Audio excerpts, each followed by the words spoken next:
Hello everyone, welcome to this video, and in this video I'm going to show you how you can enable Instagram Stories sound.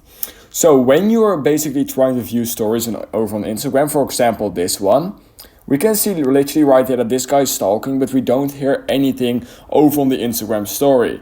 And that is because when you open your Instagram app, Instagram just automatically mutes all sounds. And if you want to simply enable the sounds over on Instagram, literally all you need to do is press the volume up or down button once or twice, and then your Instagram sounds will be enabled. So look at this.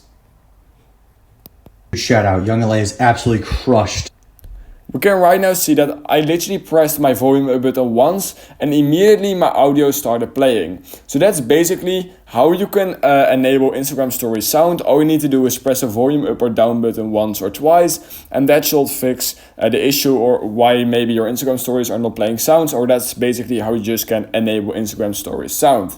So if you learned something from this video, I would highly appreciate it if you could like this video and subscribe to my channel, and I hope I will see you in my next YouTube tutorial video.